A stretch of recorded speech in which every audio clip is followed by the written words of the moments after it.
Okay mga kamartes, bago tayo mag-blind items, make sure to like, share, and subscribe to MU Entertainment's YouTube channel.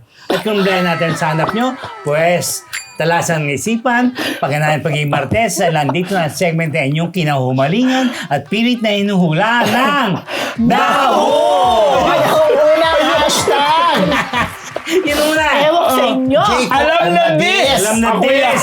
Go! Ano ba yun? Grabe pa yung tawa ko. May kinalaman ito sa isang kilalang personalidad na kamakailan pala ay nagpahayag na parang naimbita siya na bigyan ng kaukulang paparangal ba? Maging parte siya nung sabi nga nga, homecoming nitong isang napakabonggang celebrity na sumikat worldwide. Charot worldwide, ano? Kaya lang, nung pinag-uusapan na daw yung pinag-uusapan na daw sa isang show, yung binay-item ko paano. Pinag-uusapan doon sa isang show na iimbitahan ba natin to? At nang malaman na nakasama sa lineup itong kilalang personalidad na to, biglang sinabi, wag na lang. Sabi? Oo, tsugihin na lang yung name na yan kasi parang nung mga nakaraang panahon pala, hindi naging maganda ang relasyon doon sa istasyon, doon sa network at saka doon sa programa mismo. Kasi Pero natuloy, di ba? Natuloy. Pero yung isang personalidad na kilalang kilala na supposedly isa sa mga magbibigay ng parangal doon sa sikat na celebrity na yon, na naging parte nung kanyang journey bilang isang magaling na singer.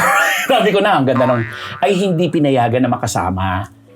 Oo. So, kunwari, ikaw. Yung nag-viral pa. Oo, nag-viral pa nga yan, di ba? Na parang may sarili kang destiny. Ikaw ang gagawa ng sarili mong destiny, blah, blah. Itong singer na to, itong medyo veteran na, siya ang may issue ron sa show. Kaya hindi siya pinapunta. Yung show ang may issue sa kanya. Kaya nga. So, kaya hindi siya pinapunta. Kaya hindi siya pinapunta. Hindi winelcome yung niya. Na supposedly, no, during the time na sumasali sa contest itong tao na to, mentor niya yon. isa sa mga talagang naging... Ano ito yung nagsabi na pag nakikita siya lang ang nakikita, walang kasama. Tama ba? So, nung nandoon siya sa line-up, nung nandoon siya sa line-up, Si ano?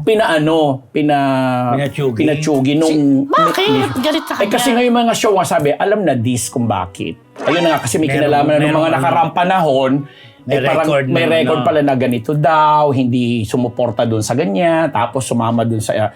basta may politika at may kung ano nung issue pang kinabit sa kanya. Kaya pala wala na siya doon sa show na yon. Matagal na siyang wala doon sa show. Alam mo, pag Actually, nagsalita balik. kasi itong singer na to, itong veteran na-interview na natin yan eh. Pag nagkakalita siya, medyo may pagkaano siya eh, prangka, brutal. Pero minsan parang nagkapatawa lang. Pero Actually, parang minsan more of nagpapatawa siya eh. Yeah, Pero may naman ang sinasabi niya, oo. Pero pag nagseryoso naman siya, in fairness naman, seryoso At yung magaling may siya, laman siya, oo. Institusyon talaga siya Institusyon siya, oo. sa kaya lang, yun na nga, yung mga nag-expect at saka yung mga kasamahan niya dati na kumbaga naging part nung naging journey nitong sikat na ito na ngayon, na-disappoint din. Kasi parang alam na at least doon sa mga kasama niya, wala siyang issue. wala. Yung show ang may issue sa kanya. Yeah. Kaya pala siya, for the longest time daw pala, hindi natin na... Pero alam mo kahit veteran na yan, pwede ko ba ito sabihin? Di maraming fans yan, nakasama ko yan sa isang... marami. Solo lang siya, pero ang daming nanood. At kahit veteran na talaga siya, Steve. Marami pa rin yung May hatak pa rin siya sa masa. Ito nga, Echos, sa YouTube ko, ang tagal na, years ago na, yung feature ko sa kanya, hanggang ngayon, Pinapanood pa rin. At may mga nagko-comment pa rin. Nagugulat talaga ako, show up Ako din, na nakasama ko siya, sabi ko, in fairness, yung hatak niya, solo lang siya, wala siya ibang kasama. Pero ang daming nanood. Yeah. Kaya yun ang sinasabi. Kasi di ba yung show na dati niyang kinabibilangan, iba na rin ang mga nagpapatakbo. May nag-invest na nga doon yung isa sa mga host doon na may nagsasabing... Talaga, may issue pa lang He calls na siya. May issue na gano'n. He calls na siya. Di ba? Kaya parang hinayang yung iba na kasi ang ganda daw sana ng reunion, ang ganda nga mas pag na pinag-uusapan. But alam mo naman, ang showbiz gano'n talaga eh. May mga bagay na sige, wag na lang muna, wag na lang banggitin kahit nanggaling yan dyan at naging party yan dyan. Ganon. Diyos Marina, banggit po sa inyo boss, mga tugang. Ay, Roger Esmer and Justin Esmer, congratulations and happy trip pagbabalik ninyo sa Connected at maraming salamat. Ate Lolita Dios Kasuki, kay Glenn D. Cruz at saka kay na Dr. Jessica D. Opo, nawala po yung salamin ko, Ideal Vision. Alam nyo na, ang discount ko. And, si Dr. J. Recasata ng Faces and Processes, Dr. Sheila, hello po sa inyong lahat. Maraming salamat. Dahil dyan, anong susunod na hashtag? Pull out. Ay, akin yan. Ay, From singer to another singer. Kaya, mahirapan kayong hulaan. Ay, parang kaya naman yung talaga Parang pakula. sikat to siya, maraming hits. Kasi meron isang company na nagbenta library ba ng mga kanta yun, ang tawag, catalog or what. Nagbenta sa isang company rin, recording company, ng mga kanta. Di ba? Siyempre, alam mo naman ang recording ngayon, pahirapan din, di ba? So, yun.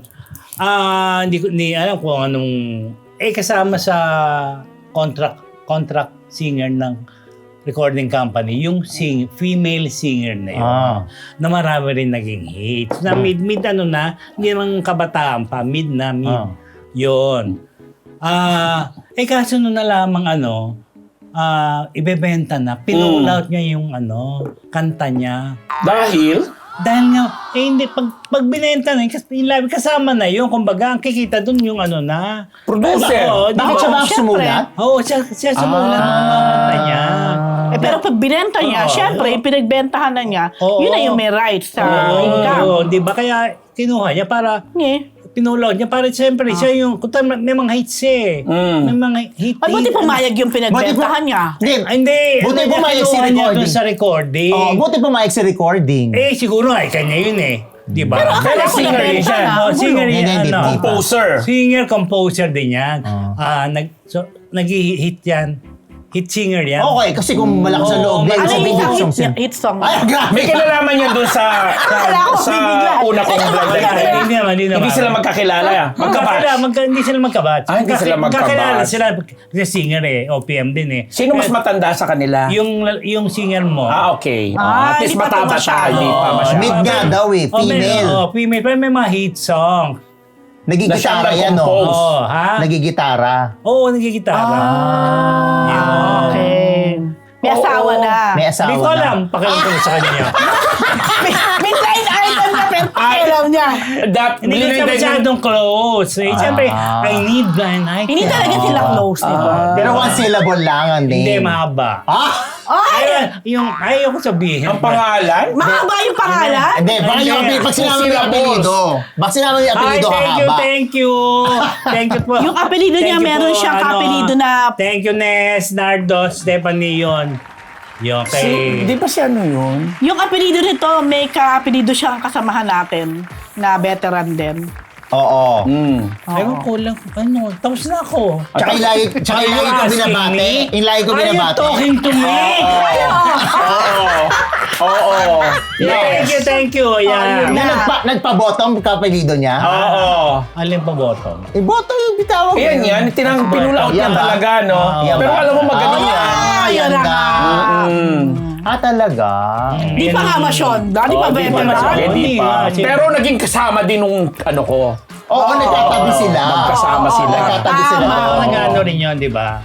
Oo. Ayun lang, thank you, One Freedom Society. Yan. Ang dadali ng mga blind item. Hindi sa atin, pero sa kanila, nahihirapan na, no? Hindi, I'm sure. Next, hashtag. Nanganak na si Naku, madali Princess. rin yan eh. Kasi may ebidensya. Hindi. Una na blind item mo yan dati na nabuntis. Sige na, kayo na Tapos ngayon nanganak na? Yung ba yun? Yes. Go. Anyway, kung kayo ay talagang... Kung kayo ay talagang... Parang... avid viewers ng Marites Marites, University. So alam niyo na, ito part 2 na to ng aking blind item way back na kung saan, buntis ba? Preggy na! Si Princess. Oo. Oo, So, nabanggit niya yun eh. fast forward, nanganak na si Princess. Nanganak na si Princess. At ang balita ko nga, ang anak niya ay either male or female. Siyempre, yun lang naman. Ano ba ba iba? Pero at least, confirm na nagbuntis si Princess. Correct. Nanganak. Is a boy or girl? Hindi. Nang-aasa rin, no? Hindi. Ayan. Itong si Princess, kaya siya Princess, kasi binigyan din siya ng title ng kanyang network na may connect sa Princess. Okay.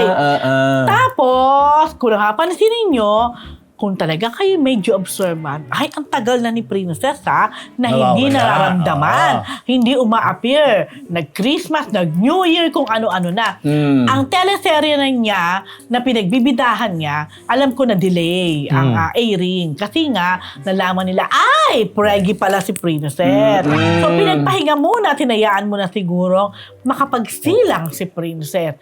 So, bigla ko ngayong sinilip ang kanyang social media. Kasi may pinapakita ng, di ba gano'n naman, pagka bagong taon, papakita yung mga teaser ng mga bagong teleserye na abangan. At kasama na ang teleserye ni Princess aabangan ngayong pagbubukas ng taon. Kaya meaning, ay ready na ulit si Princess na mag-show up. Hindi lang tayo sure kung aamin na ba si Princess na siya ay nanganak na. Ang bilis naman ng pagbabalik, nakakabuntis lang, nanganak na, tas balik Kasi agad. nung binalita akong pregnant na si Princess, medyo Kabuanan na. Oo, malapit 5 months na malapit yun. na halos noon. So, in all fairness kay Princess, matagal din siya nanahimik. Doon sa kanyang social media account, 12 weeks ago ang kanyang last post. 12 weeks ago, pag Ilang kinumpit mo, buwan halos 3 months din. So, meaning, siguro 3 months nang nakapanganak. Tapos, parang a week ago lang nung biglang visible na naman si Princess sa kanyang social media account. Kasi nang binibigay na leave, di ba, 3 months? Yeah. So, siguro nga. So, ngayon, malapit na uli si Princess mapanood dahil nanganak na si Princess. Pero alam mo, hindi ko matandaan yung pangalan niya. Pero yung asawa niya, hindi showbiz. Hindi ko nga alam kung sino asawa, no? Hindi siya Or nakabuntis sa kanya. nakabuntis. So, mukha naman. Although maraming na-link dito, marami din naging jowa-jowa ang Hindi ko na matandaan yan. showbiz. Ang favorite ni Fu. Hindi Ang yan, alam ko nga, hindi isa yan. pa naging jowa nito ay Hindi anak yan, ng hindi yan. isang aktor din. Ang kaloka naman yung hula na yun. Oo, hindi yun. Hindi yun. Oo, princess nga eh. Princess nga. Teleserye, oo. Hindi punsalan. Bumati ka na. Dati ka na, Princess. Dahil dyan, Princess Yes, Rose ka of na. course. Hello sa akin, Pita na si Irene na nanonood sa atin at nagpapakulay. Hi, Irene. Thank you, Irene. At alam mo na yon, okay? See you tomorrow. And, kay Tita Bebot ng Colorete, of course, Scout Torillo, Corner, Timog Avenue. Punta lang po kayo dyan. Marami silang mga bagong branded na kasuotan at kung anik-anik pa. Yan. Hello kay Ate Janet. Enjoy mo lang ang La Union. Hello, Mars Ching. Who else? Ninong Boyet, Ninong Maribel, enjoy po your vacation in the Philippines. At sa inyong, siyempre sa aking mga pamangkin. Yun. Yun Gio, lang. Gio, enjoy in Bataan. Pakabait ka dyan, ha? Next hashtag. Ako, Ate Singer. Singer din. Singer din. Ay, sa kanya hindi. Hindi singer. May kinalaman ito sa 2 male singers. Talaga, ha? Ano nga to, ate talaga to? Ito babae na nga. talaga. Si male Si singer number favorite niya yan eh. Si male singer number 1, medyo mas may edad. Kay male singer number 2. Okay. Etong dalawang ito, syempre, bilang dalawa silang singer, nagkakasama sila sa mga shows out of the country, out of town. Okay. Dahil, Out of the box. dahil bilang mga magagaling naman sila mga singer. So, tapos, syempre, Ang kapag... bakla naman yung... mo? Yung pagkakamuestra ko. Itong dalawang ito, syempre nakakasama rin nila yung mga iba pa nila mga Kapwa singers. Okay. So, isa sa mga lagi nila nakakasama ay isang female singer. So, si female singer, lagi niya nakakasama tong dalawang to. Paulit-ulit? Kadalasan, siya ang nakakakita ng landian nitong Ng dalawang male singer. Si male singer number 1 tsaka si male singer number 2. Okay lang naman kay female singer kasi babaeng bakla naman din siya. So, tanggap naman niya kung naglalandian yung dalawa. Kahit hindi New Year, nagkikiss. Hindi natin sure. Baka kiss-kissan pang nagaganap. Ayan na. So, eto na. Nagdalab mo talaga yan. Oo nga. Hindi yun. Ay, ba? Iba. Anyway. Ba? Pero yung mas batang singer ba kayo? Ayun na. Ito na. Kilala ko yung batang singer ito na. na yan. Ngayon, etong nagkasama na naman sila. Out of the country. Ganyan. So, ang may performance, si female singer at si male singer number 1, yung mas may edad. Okay, so nasa entablado sila, ganyan. Sing. Eh, di ba yung mga spills? Ganyan. Oh, siyempre, part of the Siyempre, game. babaeng bakla nga itong si female singer, ganyan. Biglang nagkakakwentuhan. Muna kinakausap yung audience. Natawag niyang ate. Si male singer. Nabaget. Hindi, yung mas may senior. edad. Yung mas senior. Sabi niya gano'n, di ba ate? Sinabi niya yung pangalan. Ate, tas yung pangalan ng singer. Ay! So nagulat yung male singer na tinawag na ate. So ang sinabi nila, ate? Ate talaga? Kasi ate rin ang tawag niya kay female. Ate. Ay, hindi. Kasi ang dami mga ate dito. Adlib na lang Etos na lang siya. Tapos, syempre, pagtapos ng eksena na yon, kuda si female singer doon sa mga kasama na naluloka ako. Natawag kong ate si male singer. Kasi Yan nga. naman, Lagi singer yung isang yun eh. lagi ko silang nakikita naglalandian ni younger male singer. Yun nga, yan. Yan. Yung male singer, Number 1. number 1, oo. Oh, yan. Yung mas bata, Yan. yan! Alam mo, parang nandudun ka. At sino? Ako Ikaw ang na lang. nag-host or ano, ikaw yung jester doon or Hindi. what. Para ikaw yung female singer. Kasi kitang-kita mo lahat ng Nagpanggap eksena lang eh. ako. Naku, it will not happen again na ginawa ko doon sa isang male singer. Ayun na. Yung favorite niya. So, basta si male. Nabago ang look. Talaga? Hindi ka nakita. But anyway, yun. Ang clue lang, parehong biritero, parehong mataas ang boses, tapos medyo magkalayo lang ng edad. Ayan. Awarded. Pareho. Si female singer, naku, super awarded. Ayun na. Ayun Yung na. si female singer. ano. Female singer. Love Yung, natin yung yun. younger singer, mas matangkad. Yan ba si female? Hindi yan. Hindi ba yan? Ayan ang isip ko eh. Yung ako Hindi. din, yan ang nasa isip ko. Hindi. Mas Dahil bakla yan eh. Mas may bakla. Mas as atin yan. Alam mo na. Yun na. Talaga nagkamali siya? Ate. Talaga atin yan. Yan. Nagkamali yan? Yung yung anak niya sa alak ng asawa niya sa Hindi labas. siya nagkamali. Yun ang totoo kasi. Kasi nga daw, lagi nila nakikita. Tsaka gano'n siguro sila kakomportable sa gano'n. Nawala siya sa sarili niya. Parang nakita, ay, ba't siya natawag? Di ba ate? Blank? Sabi niya gano'n. Anyway, hair shop, salon, Salazar Dental Clinic, ang WTFU sa YouTube and Spotify. Hello kay Gracie Cornejo, kay Bel Constantino. Hi, ng Bel! Tawas Lito Maniago, kay Sneezy Solis McDonald, kay Alan Diones o Alan Jones. Hello. Ayan na. Hello. Okay. Bago po natin tapusin ang live, pasalamatan natin ang Scat Media para sa kanilang studio. Nangangatilalamunan ko sa kanilang studio facilities. Kung nais nyo rin pong gumawa ng inyong sariling content, i-message lang ang Scat Media sa Facebook. Okay, Marites. Yan. Maraming salamat po sa Ay, pasalubong nyo ngayong ika-anim na araw na 2025. Ika-anim na taon. Sa aming anniversary, second anniversary po mga Marites. Okay? May nakaalala sa akin Enjoy. Basta tuloy lang kami sa pamimigay rito ng chill na mga kwento, pahulaan, mga balibalita, mga balansyadong opinion.